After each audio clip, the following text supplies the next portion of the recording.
The monitor's timestamp read 2:47 a.m. when I saw her move toward my daughter's bed, and my blood turned to ice. I'd been watching Kenyangi for 3 weeks straight. 27 cameras, every angle of my Seoul penthouse covered.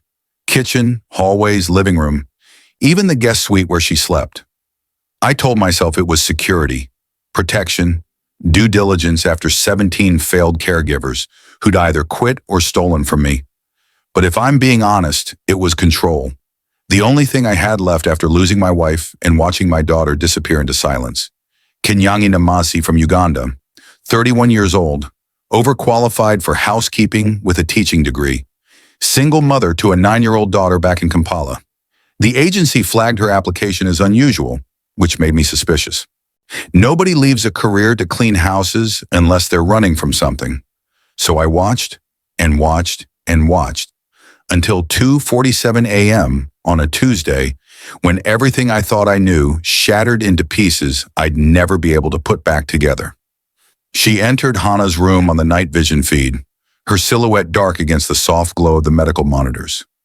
My 12-year-old daughter lay motionless in bed, connected to machines that tracked her vitals because the doctors said her body was shutting down from grief. 8 months of selective mutism after her mother's death. 3 weeks of refusing food entirely. And the psychiatrists used words like giving up and failure to thrive. And I wanted to scream at every single one of them because their clinical language couldn't capture the horror of watching your child choose death over life without her mother. Kenyangi moved quickly to Hana's bedside. Too quickly. My hand flew to my phone, pulling up the security chief's number. "Are you seeing this?" "Yes, sir. Camera 14. What do you want me to—" "Record everything. I want evidence."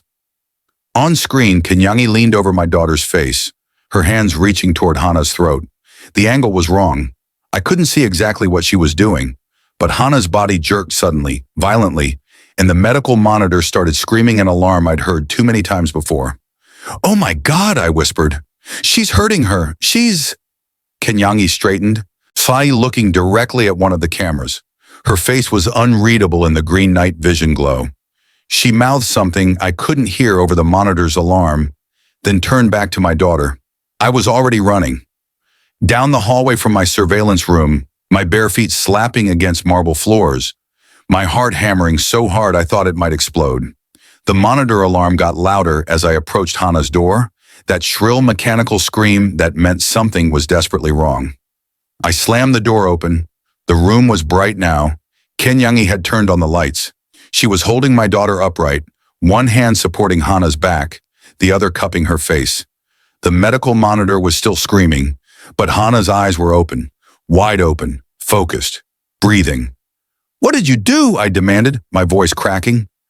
"What did you—" Hana coughed, once, twice, then took a deep, shuddering breath that filled her lungs completely for the first time in 3 weeks. Kenyangi looked at me with those tired eyes that had seen too much, holding my daughter like she was made of glass and miracles. She stopped breathing. Apnea episode. I heard the monitor from my room and got here in time. "You heard it. From the guest suite. That's 3 rooms away." "I don't sleep well. Haven't in 3 years." She adjusted Hana gently, lowering her back to the pillows. "Your daughter's alive, Mr. Park. Maybe say thank you instead of interrogating me." My legs went weak. I grabbed the door frame to keep from collapsing. On the nightstand, Hana's monitor showed her oxygen levels climbing back to normal. Green numbers where there had been red warnings. Life where there had been the edge of death. "I thought you were hurting her," I said quietly. "I know. I saw you watching on your cameras." Kenyangi smoothed Hana's hair back from her forehead with a tenderness that made my chest ache. "You have one in the hallway smoke detector, don't you? And 2 in the living room air vents, and at least 4 in the kitchen because you're paranoid about staff stealing food." She knew. She'd known the whole time I'd been surveilling her. "How many did you find?" I asked. "All 27. She finally looked at me, and I saw something that hurt worse than anger. Disappointment. "I counted them my first day. Took me 6 hours, but I found every single one. The question is, Mr. Park, why do you need 27 cameras to trust one woman who's trying to keep your daughter alive?" I didn't have an answer. Or rather, I had too many answers, all of them revealing things about myself I didn't want to face. Before I could respond, Hannah stirred. Her eyes fluttered open, unfocused and confused. Papa? It was the first word she'd spoken in 8 months. I crossed the room in 3 steps, dropping to my knees beside her bed. I'm here, sweetheart. I'm right here. Why is everyone yelling? Her voice was scratchy from disuse, barely above a whisper, but it was real, present, alive. The beeping was so loud, it scared me.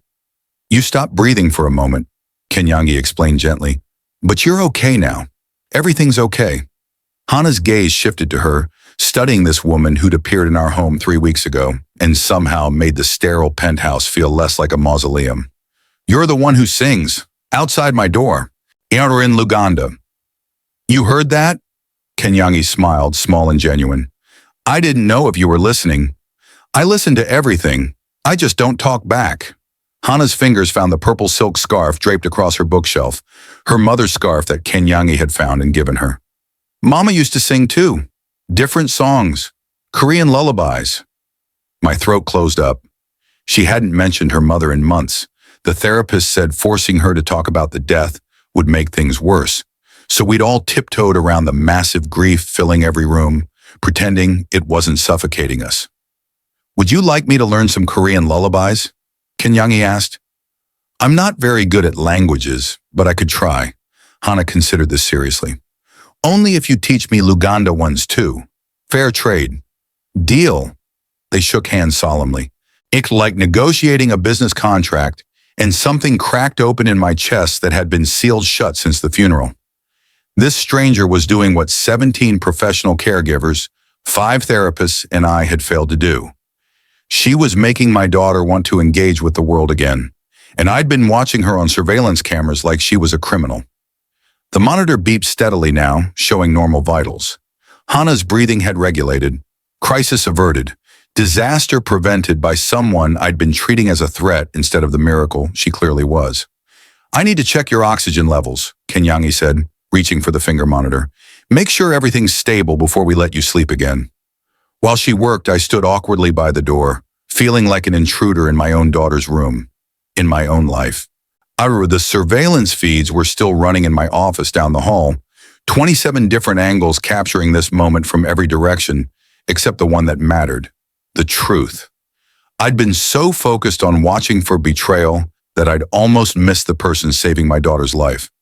Mr. Park, Kenyangi's voice pulled me back. Could I speak with you? In the hallway? Hannah was already drifting back to sleep, her breathing deep and even. We stepped outside, closing the door softly behind us. In the hallway's harsh lighting, I could see details the night vision had hidden. Kenyangi wore simple cotton pajamas, her hair wrapped in a patterned scarf. No makeup, no pretense. Just exhaustion and concern etched into features that were striking despite, or maybe because of, their honesty. How long has she been having apnea episode? She asked. This was the first one, or the first I know about. You have cameras in her room? I hesitated.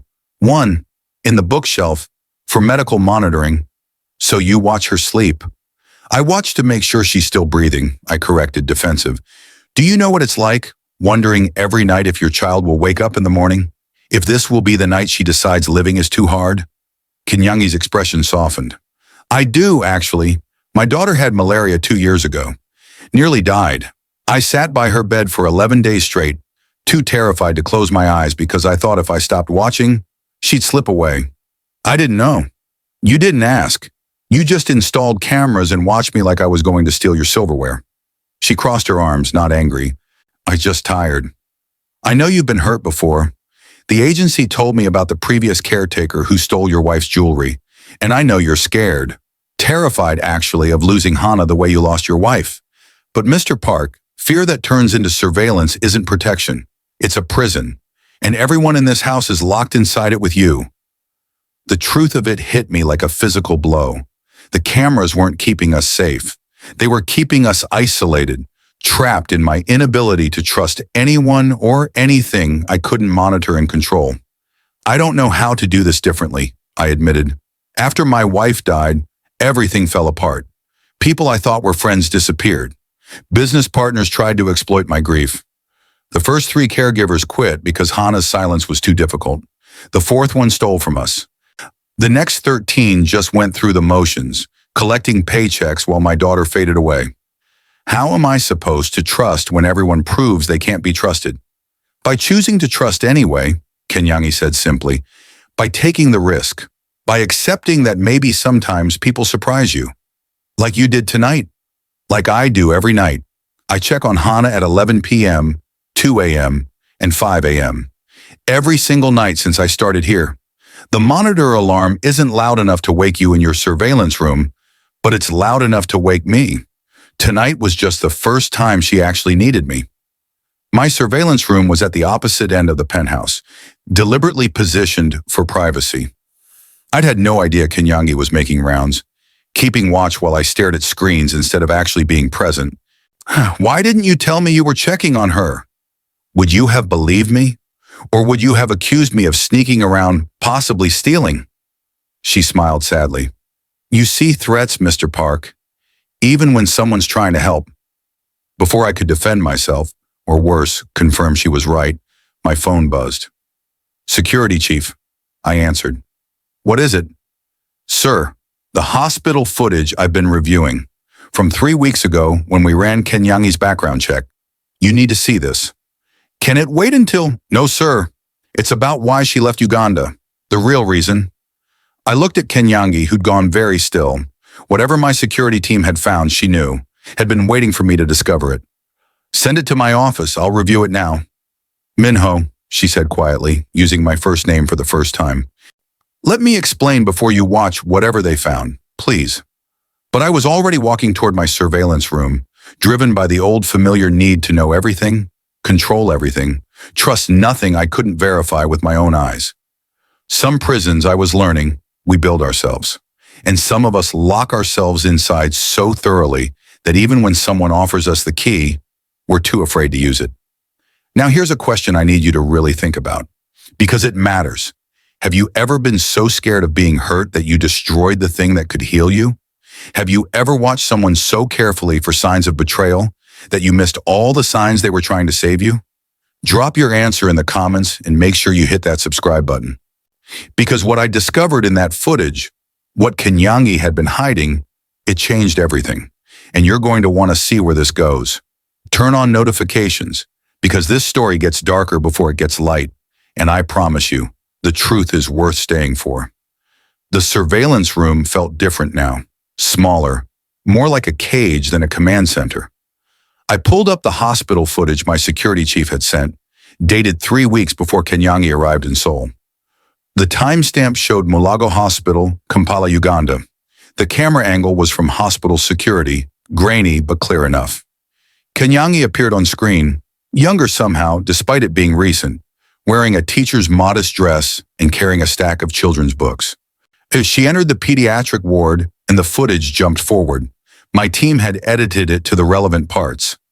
What happened next made my hands go cold. She was being escorted out by security guards, arguing with a man in a white coat who was clearly a hospital administrator.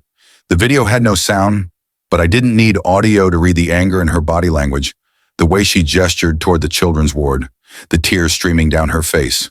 The timestamp jumped again. Kenyangi in a police station, being questioned, her hands shaking as she signed documents.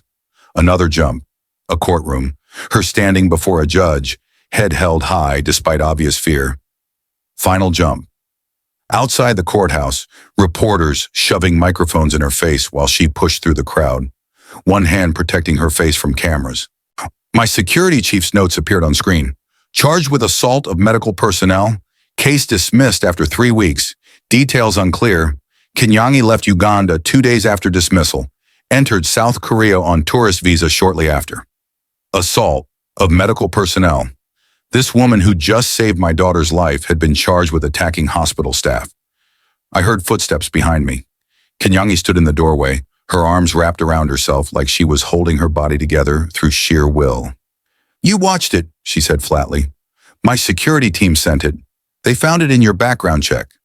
And now you're going to fire me. Ask me to leave.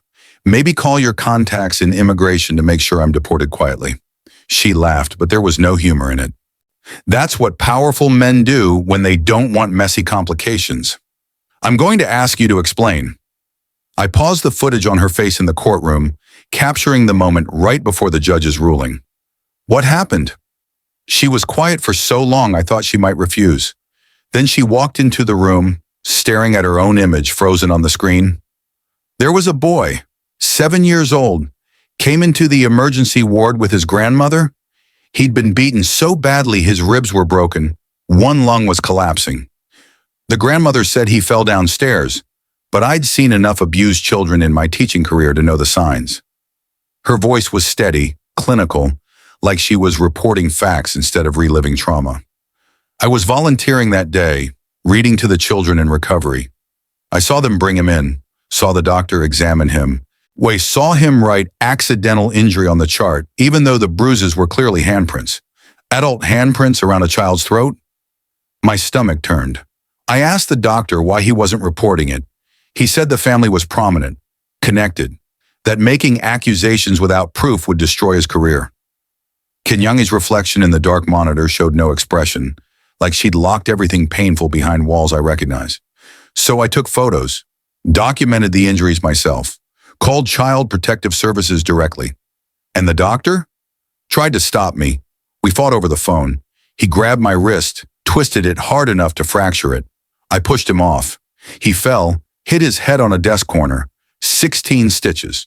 Filed assault charges against me while the boy's family paid off the hospital administration to bury the abuse report. The footage showed her fractured wrist in a cast during the trial, evidence I'd missed while focusing on the accusation instead of the context. The judge dismissed the assault charges after reviewing my photos, said I'd acted in defense while trying to protect a minor, but the hospital blacklisted me, every medical facility in Kampala, then every school. The family I'd accused was wealthy enough to make sure I'd never work with children again in Uganda. She finally looked at me. So I left, came here, started over as someone who cleans houses instead of teaches children, because at least here, nobody knows the teacher who assaulted a doctor to save a boy nobody wanted to save. I couldn't speak.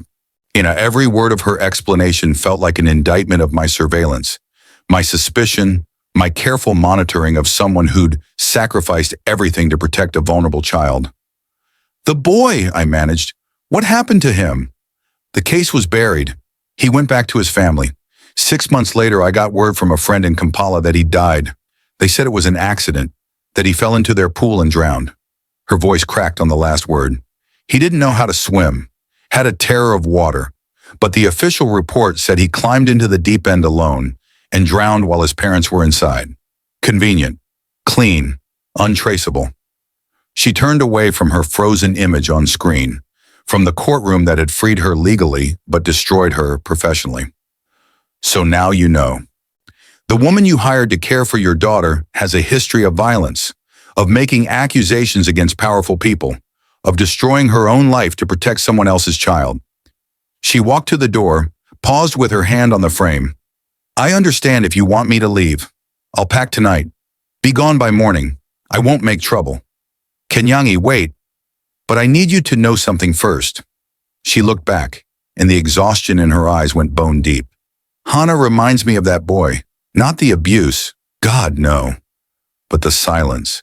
The way she's disappearing piece by piece while everyone around her watches and does nothing except monitor her decline. I see her fading the way he faded, and I won't let that happen again. So yes, I check on her 3 times a night.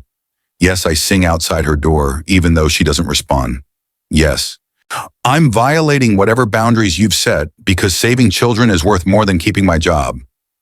The hallway light silhouetted her frame, making her look both fragile and immovable. 27 cameras, Mr. Park. You're watching everything except what matters. You're so busy looking for threats that you can't see the people trying to help. And one day you're going to watch a recording of the exact moment you lost your daughter, and all those cameras will show you is that you were too afraid to trust the person who could have saved her.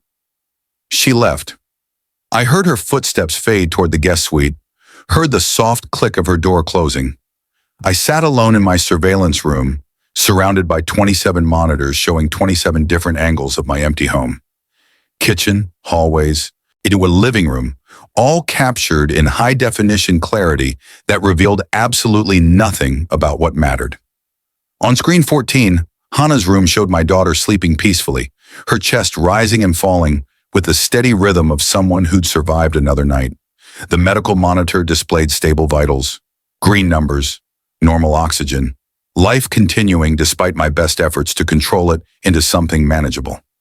I pulled up the footage from earlier, Kenyangi entering at 2:47 a.m., watched it again with new context.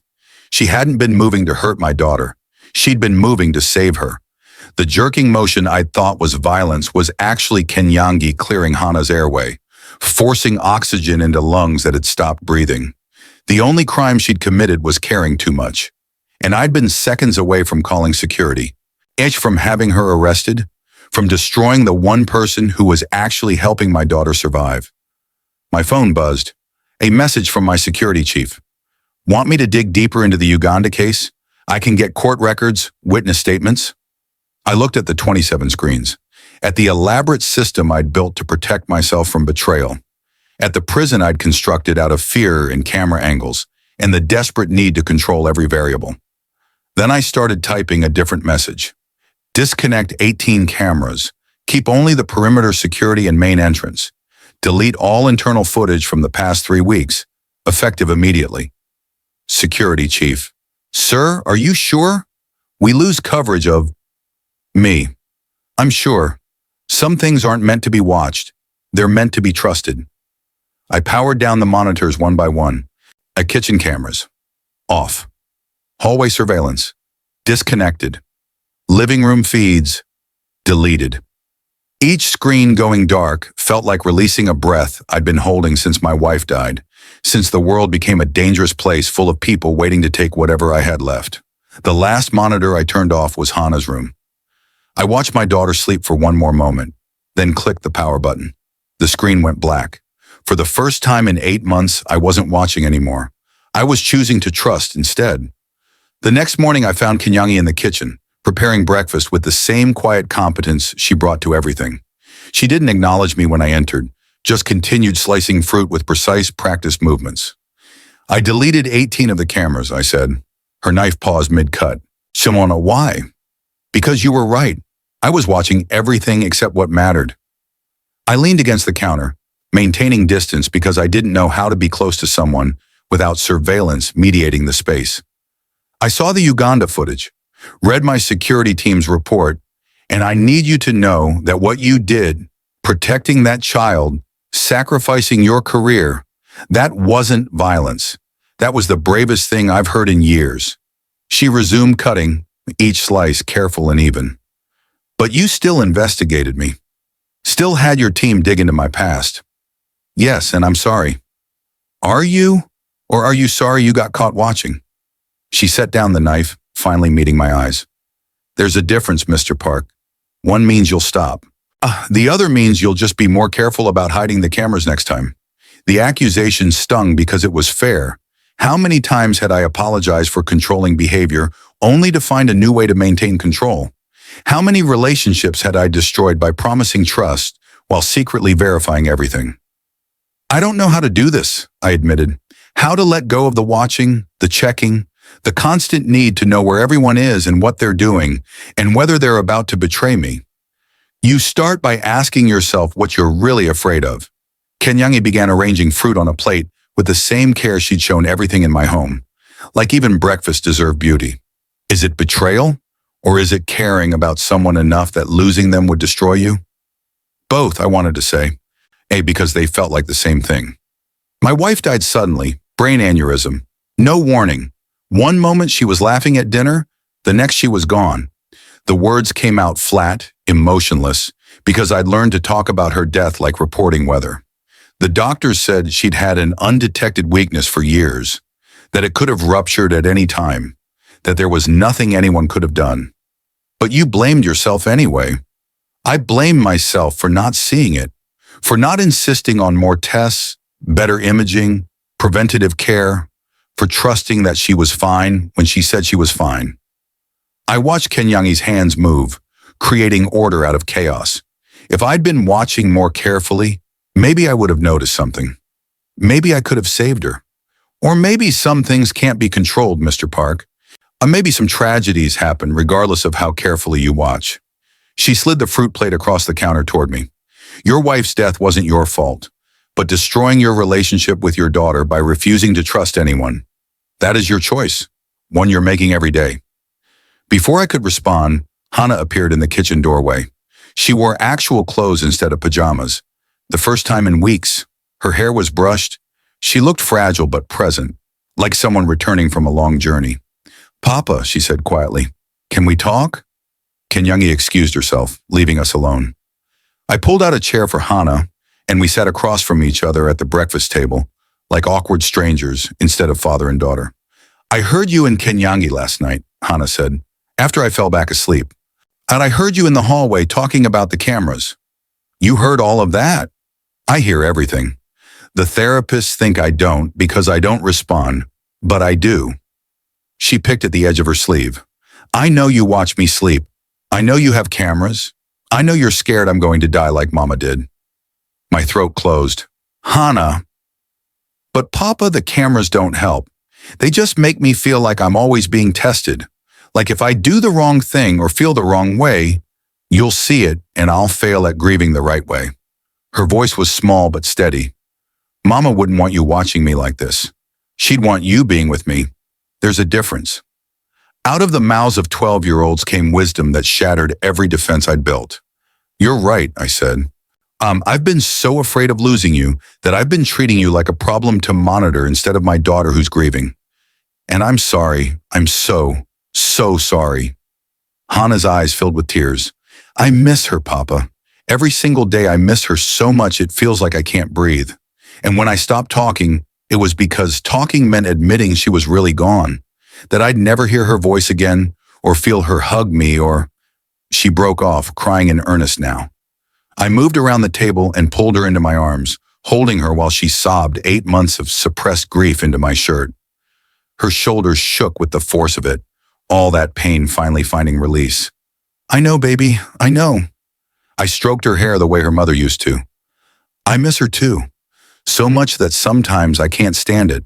Sometimes I think if I just control everything perfectly, organize everything correctly, watch carefully enough, then nothing else bad will happen.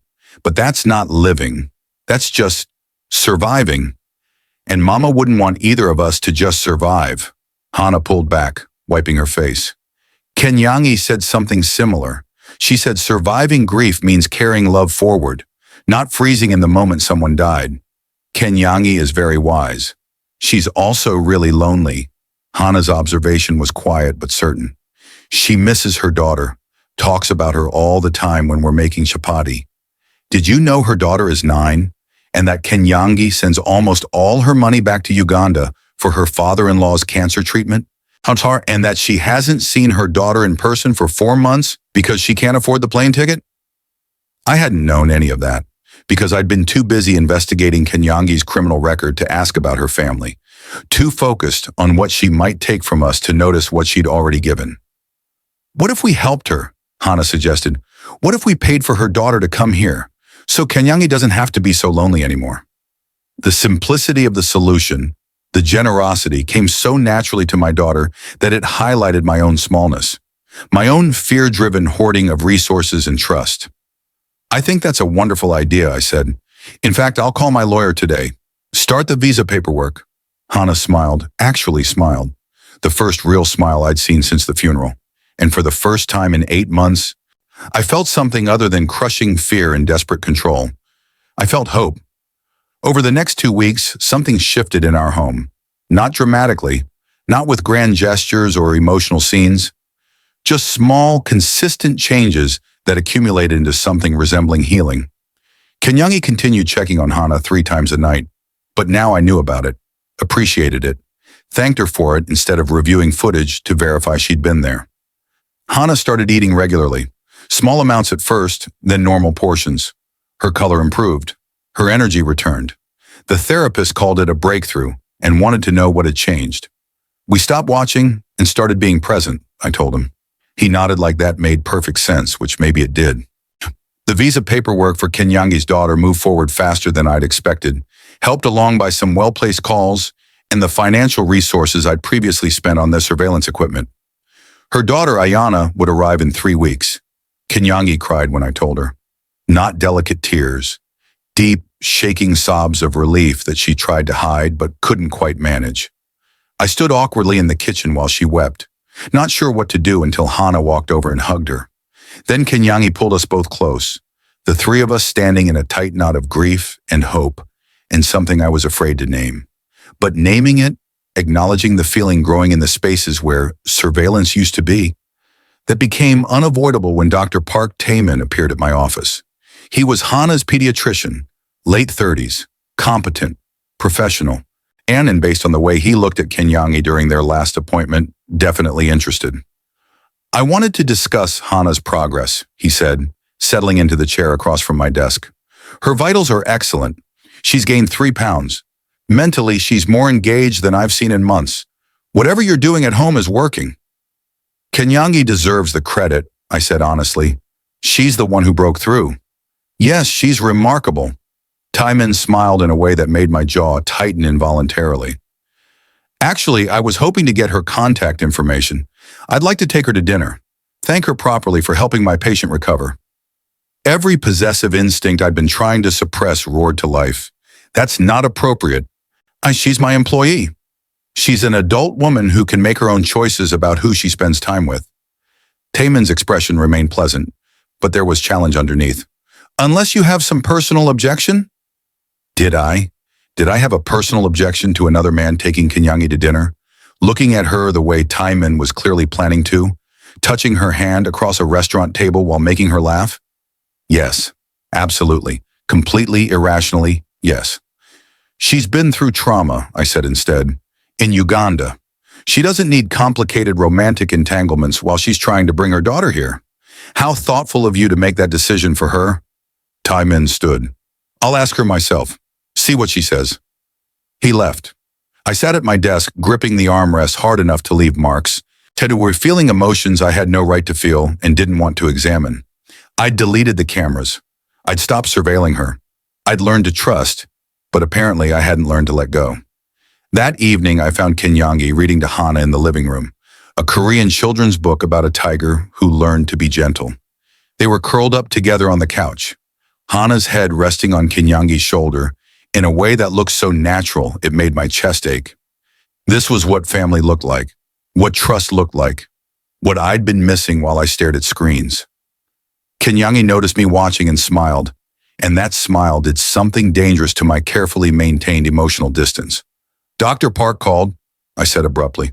Wants to take you to dinner. Her smile faded. He told you that? He asked for your contact information. I didn't give it to him. Why not? Because the thought of another man having access to you makes me want to reinstall all 27 cameras and add 50 more. Because I'm falling for you, and I don't know how to process that without surveillance and control mechanisms. Because you've become necessary to my daughter's survival and possibly my own, and that terrifies me. Because it seemed unprofessional, I said instead. Kenyangi set down the book carefully, her expression unreadable.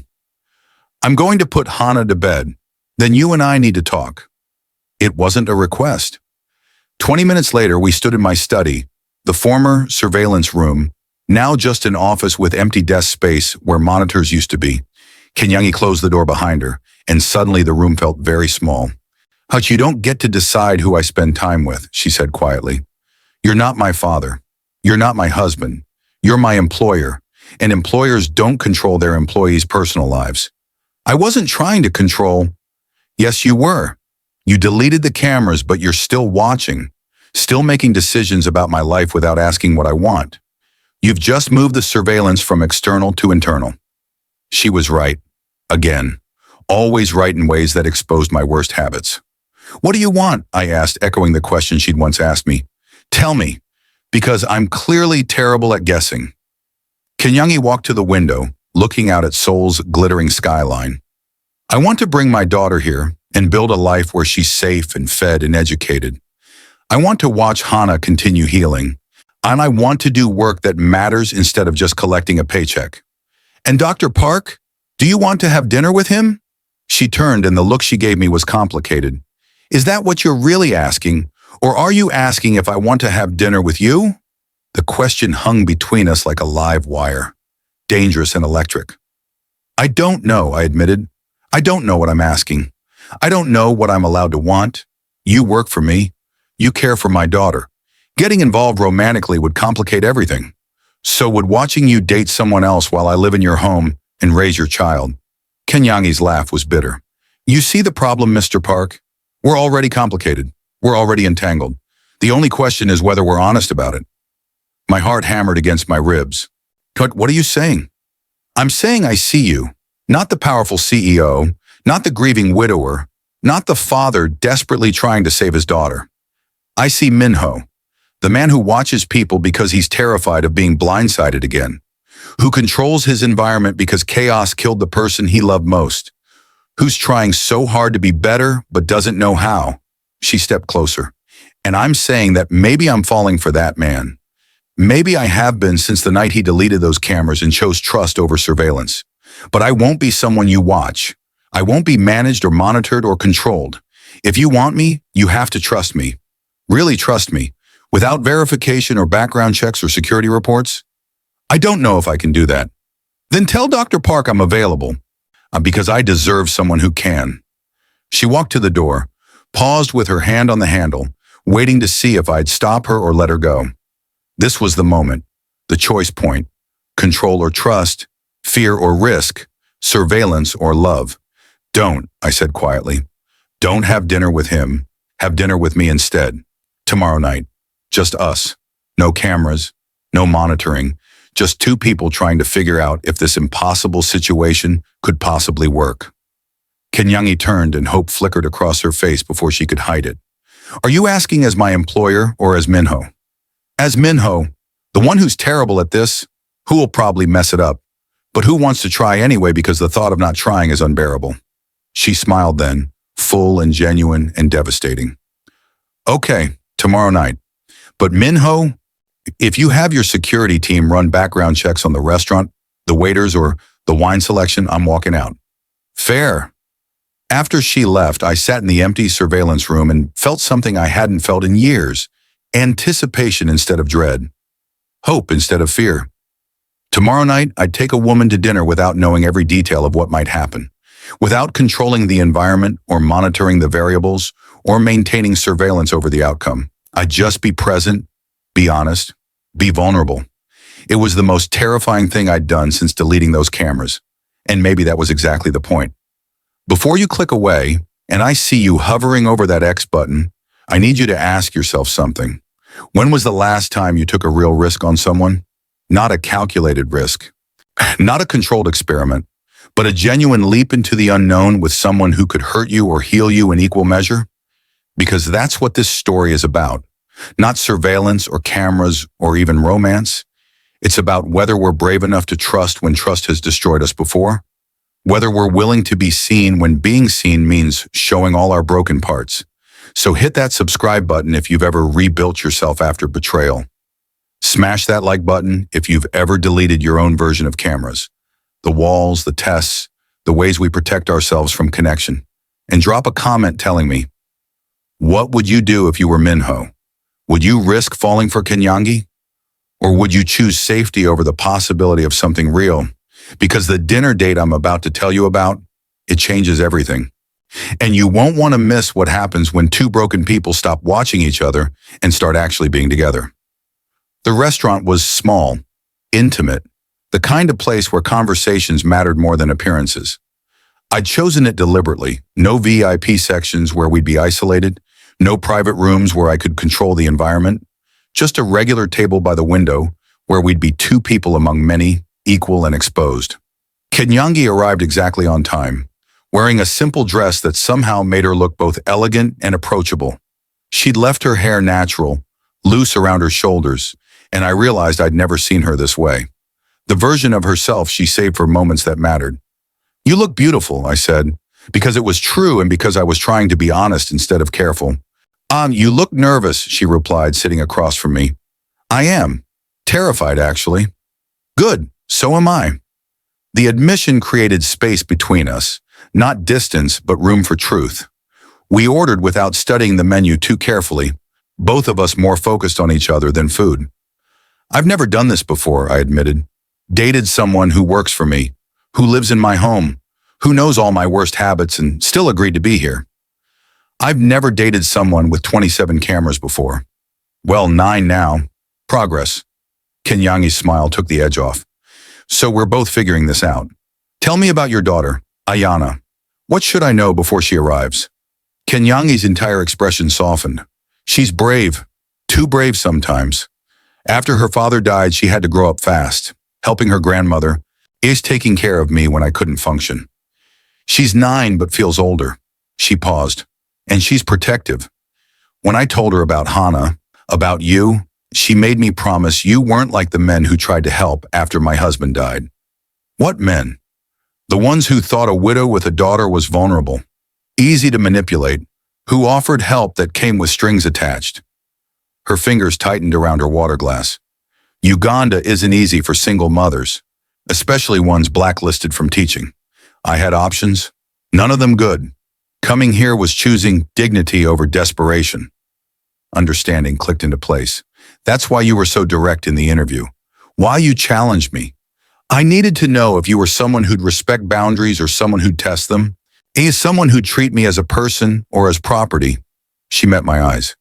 You failed that test multiple times. The cameras, the suspicion, the accusations. But you stayed. Because Hana needed me. And because underneath the surveillance and control, I saw someone trying desperately not to be hurt again. I understood that. After my husband died, I built my own walls. Different from yours, but just as high. The waiter brought our food. We ate slowly, the conversation flowing easier now that we'd acknowledged the awkwardness instead of pretending it didn't exist. What was your wife like? Kenyangi asked. Hana talks about her sometimes, but I don't know the whole picture. I'd avoided talking about G1 with anyone except therapists who took notes and gave clinical feedback. But Kenyangi was asking as someone who'd lost too, not as someone analyzing me. She was chaos, I said, smiling at the memory. I'm order, control, structure. She was spontaneous dance parties in the kitchen and surprise trips to Jeju Island and bringing home stray cats without asking. She drove me insane. You loved her. Completely. She was my opposite in every way, made me laugh when I wanted to work, forced me to experience life instead of just managing it. When she died, it felt like all the color drained out of the world. And you tried to bring it back through control. I tried to prevent more loss through surveillance, monitoring, making sure nothing else could slip past me. I set down my fork. But it didn't work. It just made me smaller, made my world smaller. Until a South African woman showed up and started singing Luganda lullabies outside my daughter's door, and suddenly I remembered what it felt like to hope instead of just survive. Kenyangi's eyes were bright with unshed tears. You're doing it again, aren't you? Falling for someone who's your opposite, who'll probably drive you insane. Absolutely, I apparently have a type. We both laughed, and something shifted. The distance between employer and employee, between careful and honest, between watching and being present, it collapsed into something simpler. Two people who'd survived loss, trying to figure out if survival could evolve into something worth living for. After dinner, we walked through Namsan Park. The city lights sparkled below us, souls spread out like a promise. I have to tell you something, Kenyangi said as we paused at an overlook. About Dr. Park. Timon. My stomach tightened. Okay. He did ask me to dinner. Before you gave him my answer, he called my cell directly. And I said no before you ever got involved. Before any of this. She gestured between us. I said no because I didn't want to date someone who looked at me like I was interesting. I wanted to date someone who looked at me like I was necessary, like losing me would matter. I look at you like that. Every single day. Even when you're being controlling and paranoid and checking security footage you claim not to have anymore. Yes, I know about the entrance camera you kept. You look at me like I matter, like I'm not replaceable. She turned to face me fully. And that's terrifying, because mattering to someone means they can hurt you, means when they watch you, it's not surveillance, it's attention. And attention from someone you're falling for? Oh, that's so much more dangerous than cameras ever were. I reached for her hand, half expecting her to pull away. She didn't. Her fingers laced through mine, warm and certain. I deleted the entrance camera too, I said. Yesterday, the last one. It felt wrong to keep any surveillance while asking you to trust me. Min-ho, I know it doesn't fix everything. I know I'll probably mess this up in new and creative ways. But I want you to know, I'm trying, really trying, to be someone who earns trust instead of demands it, who pays attention because I care, not because I'm monitoring for threats. Kenyangi stepped closer until we were sharing breath. What if I said I wanted to kiss you? Right now? Would you overthink it? Run background checks on my dental health? Install cameras to review the footage later? I'd probably panic. Wonder if it's too soon. Worry about the power dynamic. Convince myself I'm taking advantage. She kissed me. It wasn't careful or controlled or monitored. It was messy and honest and perfect. Her hands in my hair, my arms around her waist, both of us holding on like we'd been drowning separately and finally found something solid. When we broke apart, she was smiling. How was that? Did you hate it? Want to review security footage to see how you performed? I want to do it again. So we did. Under the Seoul city lights, surrounded by strangers who didn't care about our complicated situation or questionable choices, we kissed like two people who'd earned the right to stop watching and start living. And for the first time since my wife died, I didn't feel like I was betraying her memory. I felt like I was honoring it. Win it by choosing love over fear, connection over control, by deleting the cameras and trusting what I couldn't verify. The next 3 weeks blurred together in a way that would have terrified the old me. Unplanned, unmonitored, beyond my control. But the new me, the one trying to trust instead of surveil, found unexpected joy in the chaos. Ayana arrived on a Tuesday morning. She was small for 9, with her mother's eyes and a wariness that broke my heart. She clutched a worn backpack and looked at everything like she was cataloging escape routes. Learned behavior from a life that hadn't always been safe. Hana approached her carefully. Hi, I'm Hana. Your mom talks about you all the time. She talks about you too. Ayana's English was accented but clear. Says you're brave and that you're learning to fight. She says that about you too. They studied each other like warriors recognizing kin, then simultaneously smiled. Want to make chapati? Hana asked. Your mom's been teaching me, but I'm terrible at it. I'm terrible at it too. Mama says I use too much flour. I use too much oil. We can be terrible together. And just like that, they were gone, running toward the kitchen, already arguing about technique, leaving Kenyangi and me standing in the entryway, watching our daughters become sisters.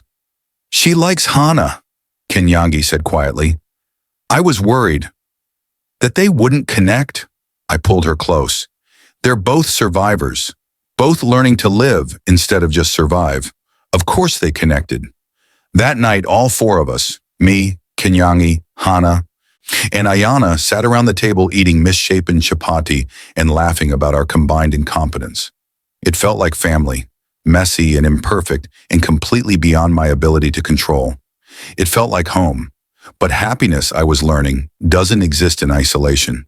It exists in contrast to threat. And our threat had a name. Director Choi Sang-woo. He appeared at my office 3 days after Ayana arrived.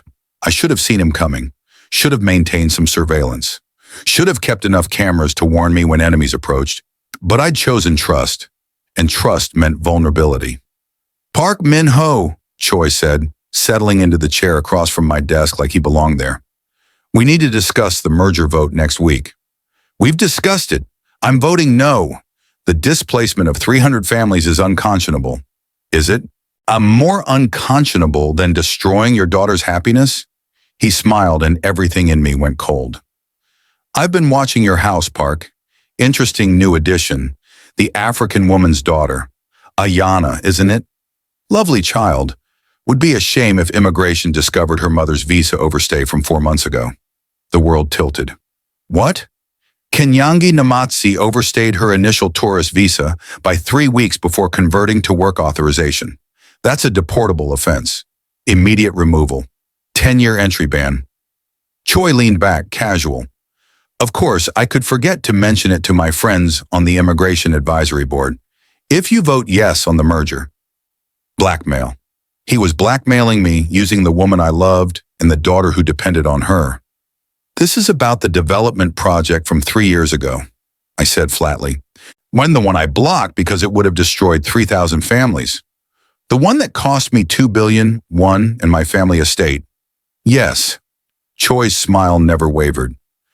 I've been planning this for a long time, Park, waiting for you to care about something, someone, so I could take it away the way you took everything from me. He stood, buttoning his jacket with precise movements. You have 72 hours. Vote yes on the merger, or I report Kenyang to immigration. Your choice, save your principles or save the woman your daughter calls Kenny Mama. Either way, I win, because either way, you lose something that matters. He left. I sat in my office, surrounded by the emptiness where surveillance equipment used to be, and realized I'd made a terrible mistake. I'd thought deleting the cameras meant choosing trust, but it also meant I hadn't seen this coming. And now the woman I loved and her daughter, our family, were paying the price for my blind faith. I'll ask you one more time before we get to the ending. What would you do? Would you compromise your ethics to save someone you love? Would you sacrifice 300 families to protect one? Would you vote your conscience knowing it destroys your happiness? Because Minho has 72 hours to decide, and there's no good answer. Just impossible choices between two wrongs. So comment your answer right now. Tell me what you choose. Hit that like button if you've ever had to choose between what's right and who you love, and make absolutely sure you're subscribed with notifications on. Ambw, because the way this resolves, the choice Minho makes and what it costs him, you need to see it through to the end. Because sometimes the bravest thing you can do is sacrifice everything. And sometimes the bravest thing you can do is refuse to sacrifice anything at all. Stay with me. We're almost there. I told Kenyang everything that night after the girls were asleep. We sat in my study, the former surveillance room, now just an office where I learned to work without watching. She listened without interrupting, her face going pale as I explained Choi's ultimatum. 3 days, she said when I finished. You have 3 days to decide whether to save me or save your principles. It's not that simple. It's exactly that simple. She stood, pacing to the window. Vote yes. 300 families lose their homes and jobs. Vote no. Oh, Ayana and I get deported. Clean math. Impossible choice. I won't let him deport you. How will you stop it? The overstay is documented. If he files the report, immigration detains me immediately. 6 months minimum in a detention center while we fight it in court. Ayana goes back to Uganda. Hana loses both of us. Her voice cracked. And you lose everything trying to fight a system designed to punish people like me. I crossed to her, gripping her shoulders. Then I'll vote yes. Save you. Deal with the guilt later. And teach Hana what? That ethics are negotiable? That you abandon principles when they become inconvenient? She pulled away. She's watching you, Minho. Learning what integrity looks like. What kind of man her father is. If you compromise now, what does that teach her? It teaches her that I choose family. That the people I love matter more than abstract principles. 300 families aren't abstract. They're real people who'll be homeless. Real children who'll lose stability. Real lives destroyed so you can save mine. Tears streamed down her face. I can't be the reason you become someone you hate. I can't be your excuse for abandoning everything you believe. We stood in terrible silence, the weight of Choi's deadline crushing us. There has to be another way, I said desperately. If there is, we have 70 hours to find it. I called my lawyer at midnight, woke him up, explained the situation. Marriage, he said immediately. If you marry her, the visa overstay becomes forgivable under family reunification provisions. Immediate protection. I can't ask her to marry me to solve a legal problem. Why not? Wait, you're already in love with her. I've seen the way you talk about her. This just accelerates the timeline. But marriage as a defensive maneuver felt wrong. Transactional. Like I was still trying to control outcomes instead of building genuine connection. Give me other options, I demanded. There are no other options. Not in 70 hours. Marriage is your only play. I hung up, stared at my dark computer screen where surveillance feeds used to run.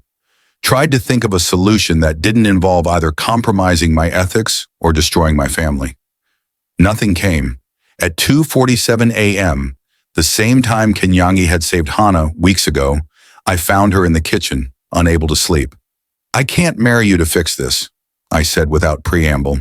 "Not like this. Not as a legal maneuver. I know, but I also can't lose you. Can't watch them take you and Ayana away. Can't explain to Hana why I chose strangers over the woman who saved her life." Kenyangi set down her tea. "So what are you going to do?" "I don't know, and that terrifies me, because for the first time since I deleted those cameras, I genuinely don't know what happens next. Can't plan it, can't control it, can't surveil my way to a solution." She crossed to me, taking my hands. "Maybe that's the point. Maybe trust means admitting when you're powerless, when you have to let go and see what happens. That's not trust, that's surrender. Sometimes they're the same thing." The vote happened in 68 hours. Choi appeared at my office again, smiling his predatory smile. "Decision time, Park. Yes or no?" I looked at this man who'd spent 3 years nursing a grudge. Who'd weaponized my love against me. Who thought everyone was as corrupt as him, just waiting for the right pressure. "I vote no," I said clearly. "The merger is unethical, hurts too many people, and I won't compromise my principles, even under threat." Choi's smile widened. "Then I make my call. Immigration gets the report today. Kenyangi Namasi will be detained by tomorrow morning." "Actually," a new voice said from my office doorway, "she won't be." We both turned. My lawyer stood there, holding a folder. "What is this?" Choi demanded. "Marriage certificate. Registered this morning. Kenyangi Namazi is now Kenyangi Park. Spousal protection overrides visa violations in cases of legitimate marriage. Your report is worthless." Choi's face went purple. "You married her?" "This morning. Registry office. Legal and binding." I stood, facing him. "You taught me something, Choi. You taught me that choosing family isn't compromising principles. It's recognizing what matters most. Those 300 families matter, so I voted my conscience. But Kenyangi matters too, so I married her. Both things can be true. The board will never respect you after this. I don't care.